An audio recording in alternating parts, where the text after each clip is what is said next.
What was the catalyst for starting Soft Touch Arts? Being on the dole and having nothing to do, mostly.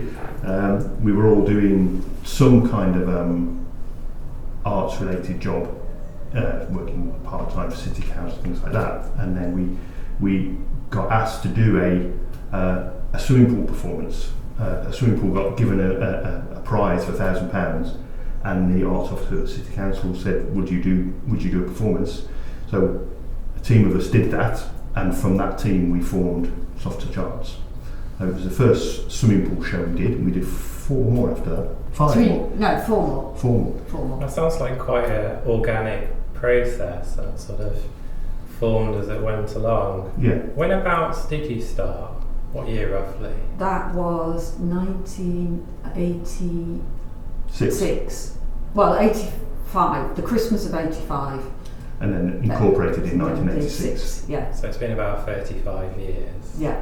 So it started off as quite sort of an organic, artist-led process. Yeah. Would you have called it an organisation at the beginning, or like a We group? pretty soon did, because we decided we wanted to do it, and we wanted to do it properly. And we went on to a scheme called Enterprise Allowance, which allowed you to stay signing on and work. It was one of Margaret Thatcher's things, and it was an extremely good thing. Loads of co-ops had set up at that time using that. Loads of theatre companies all over the country. It wasn't what she intended, but what happened was organisations like us could we just paid all our profits back into the company. You got £1,000 start-up grant, and you got paid £10 a week extra than on the dole. Yeah, and you could earn money. And you could earn money. Yeah. So we immediately bought a van. We set up as a cooperative. We started doing business training. Sal was the only one who could add up, so she was doing all the finances. Which I've only just, in the last 2 years, managed to get rid of. Yeah. Well done. Yeah, I know. When it got to the stage where I really didn't understand what was being talked about, and it was like, it's time I stopped doing this. So how many founding members were there? There were 5. 5 of you. Yeah. So is it just the 2 of you here these days? 2 left. Yeah. 2 left. It's good going though. Yeah. The others are 35 still alive. years. They're still alive. They haven't died. And they're still around. Yeah. I imagine you have a strong emotional attachment to the organisation then. Yes. For 35 years. Yeah. We're the grandparents. Yeah.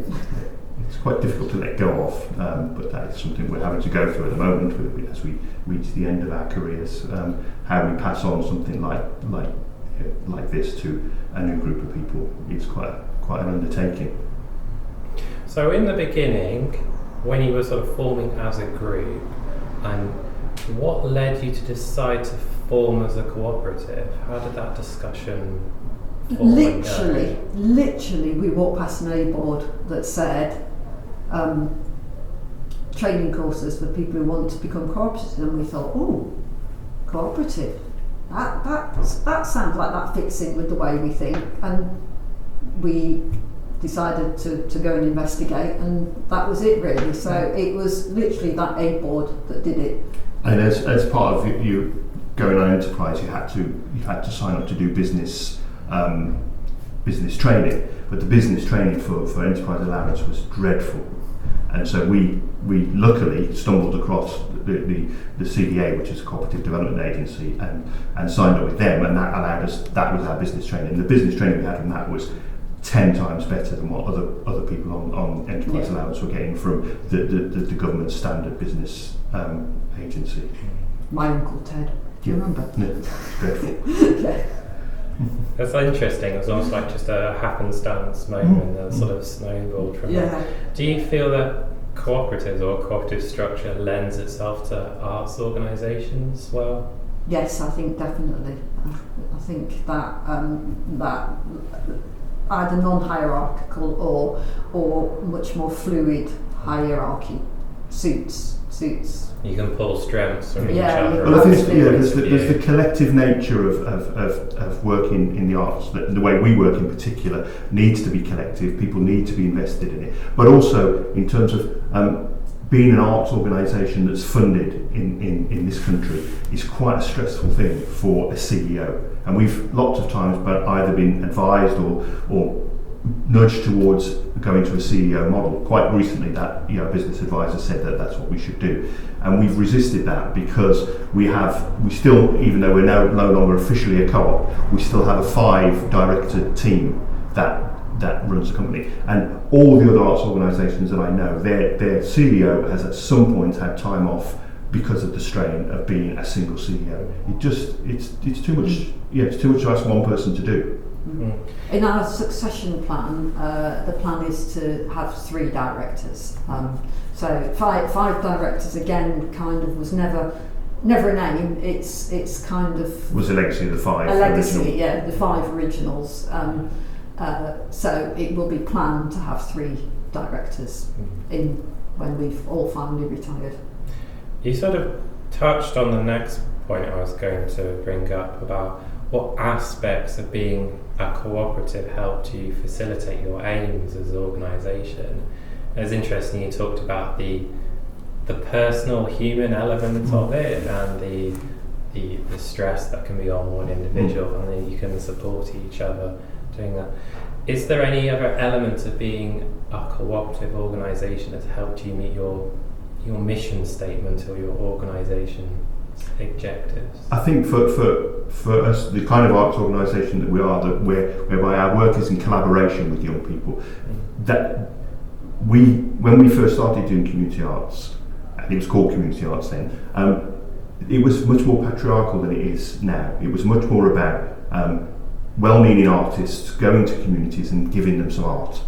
And when we started, we said, no, we want to work with the people we work with, we want to get to know them, we want to go alongside them and produce work together. So it's about collaboration there. And I think that came from that cooperative ethos, and that has continued in Soft Touch. And that is now how most participatory arts organisations work. The idea of co-production and collaboration is the way that most organisations work. But it wasn't then. And we didn't think that up on our own. We thought that up because that was the way we were working as a cooperative. So it helped you have an element of community buy-in from your members and your area. Yeah. It helps you, I suppose, be more reflective of who they are as well. Yeah. Almost all of our work in communities, whether those communities are geographical or by the nature of the people within those communities, we become partners with those communities quite quickly, and I think it's a real strength of Soft Touch. And all our staff, are on board with that way of working. Excellent. So as Soft Touch grew over the years, but while you were still formed as a cooperative, how did being a cooperative and those values influence the direction that it took? I think it was it was just a continuation really of wanting to work in that way as Vince had just described, and absolutely not wanting to have that traditional hierarchical structure. I think the fact that that there have been long-standing members of staff, including ourselves, who have had that vision. We have had 1 or 2 employees, people who've come in, and you find that they don't really subscribe to that thing, and they've tended not to last very long, really. There are people who like things to be much more structural and like to have a boss who tells them what to do all the time, but they tend to not fit in very. There's also there's a political ethos behind what we do, and whilst not everybody in the company would describe themselves as having the same political leanings, it's about the fact that we see this as something that is about change and about providing a service in a way that is suited to the needs of people, rather than it being just about being a business. It's quite interesting you were saying that over the years, even into moving into say being a charity, there are elements of this cooperative structure and cooperative ethos that have influenced core aspects of the organisation, from hiring to director structure that has carried forwards as well. So sort of like a soft influence at work that continues to be in action. When we decided to apply for charitable status, which was for a number of reasons, we were a test case really, in that we put in a constitution that still included that cooperative way of doing things, and it was a test case. It was a new model for the Charity Commission. We didn't know whether they'd accept it or not, but they did do. So our board has the 5 worker directors alongside 6 voluntary directors. So they outnumber us by 1, and that's to provide the charitable status accountability. But we as directors are members of the board and influence the board decisions in that way, which we think is the thing that was most important about when we became a charity to continue to keep. So you had a good bit of experience working in a cooperative environment over the years. Would you like to summarise what you feel the positives and negatives are of being in a cooperative, being a member of a cooperative, in your opinion?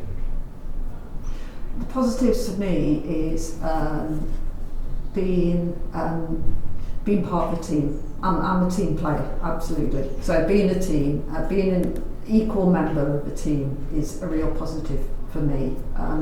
Being able to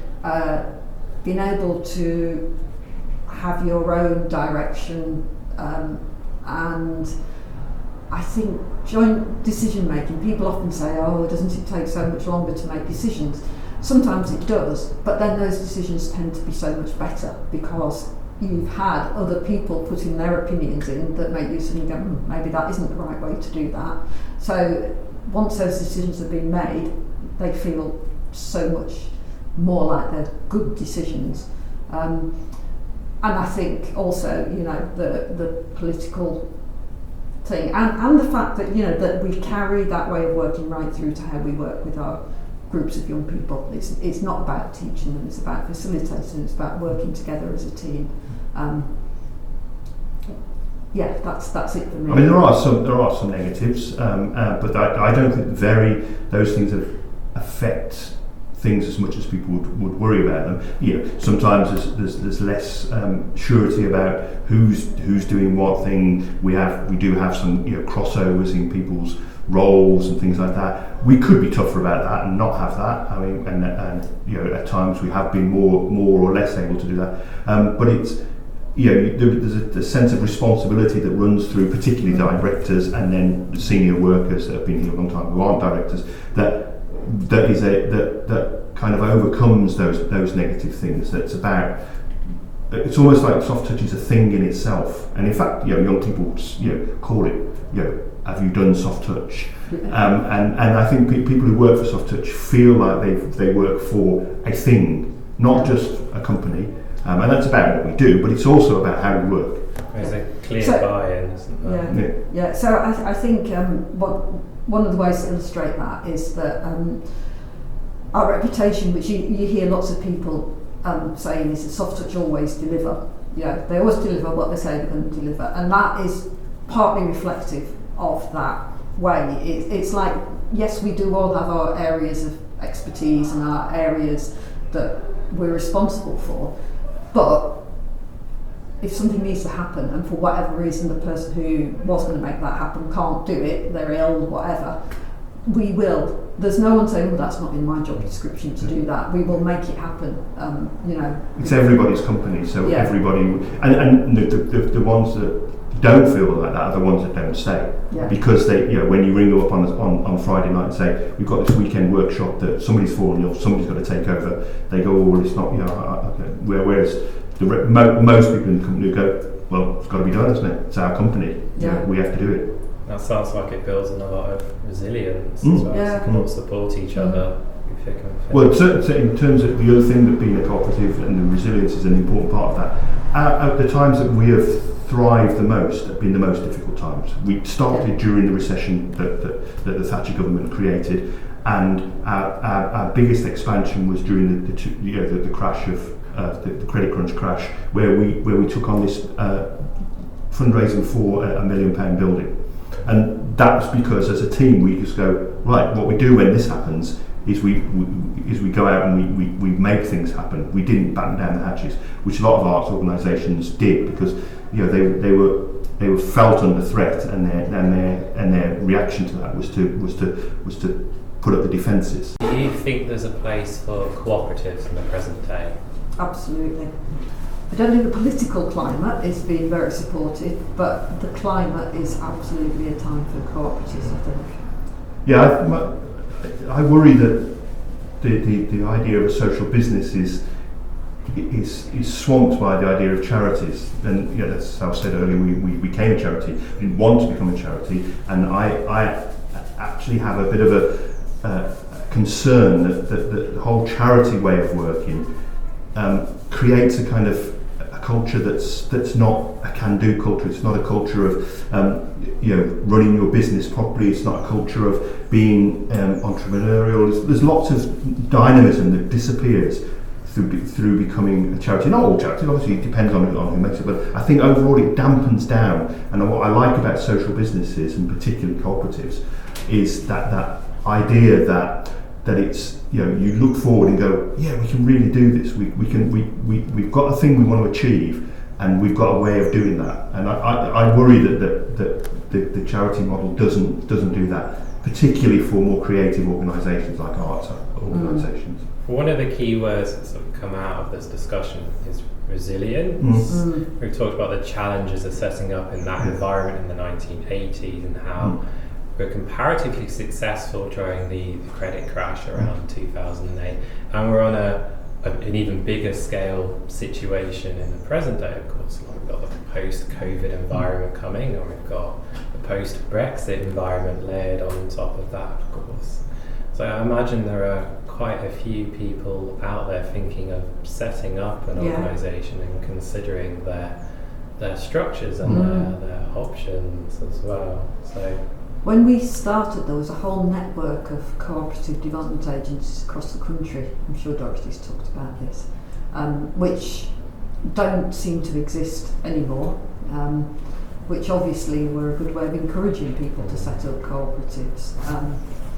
As far as I understand, that's kind of just now thrown in with people who are encouraging, who are doing business support sort of things, and perhaps is not very high on their agenda, which is a shame.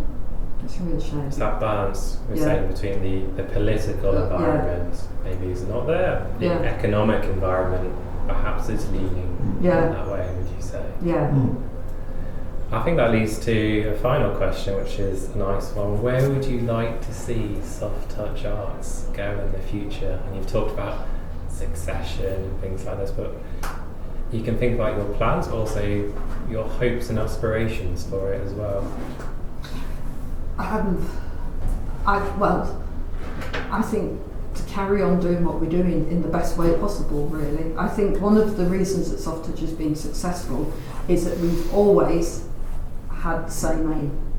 That aim's never changed. How we achieve that aim has changed, lots of different times, but our aim has never changed, and I think that's part of our success, really.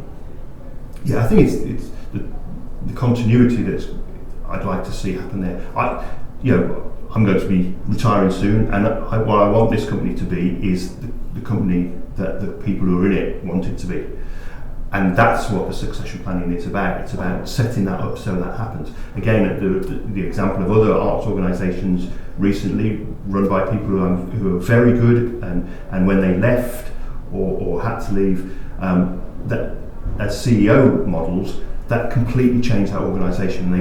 They've gone through real difficulty with changeovers, become out the other side completely different companies in the image of a new CEO. And it's like, well, if Soft Touch is a good company and the Arts Council fund us and all the other people that fund us because what we do is good, why would you want that humongous change to happen just because one personality changes? And what being a co-op, having those co-op principles has allowed us to do is to create a succession plan that allows the people who are still here to continue this company in the way this company has always been, in the image of the people that work in it, not in the image of some CEO who doesn't exist at the moment.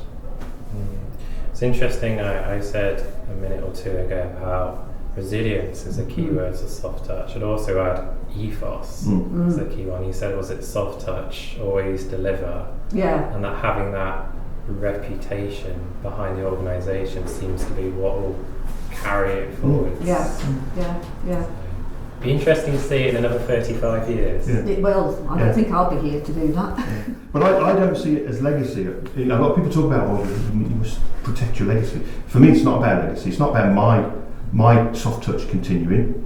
I don't care if people forget who me and Sal are, as long as soft touch, because that's the entity. Yeah. That's what's important. We've created that, and I'm proud of that. But it's not me, and it's not Sal. It's soft touch, and soft touch is a thing. Like I said earlier, people see soft touch as a thing, and that's because it has that organisational ethos, and it has its own way of being that will continue.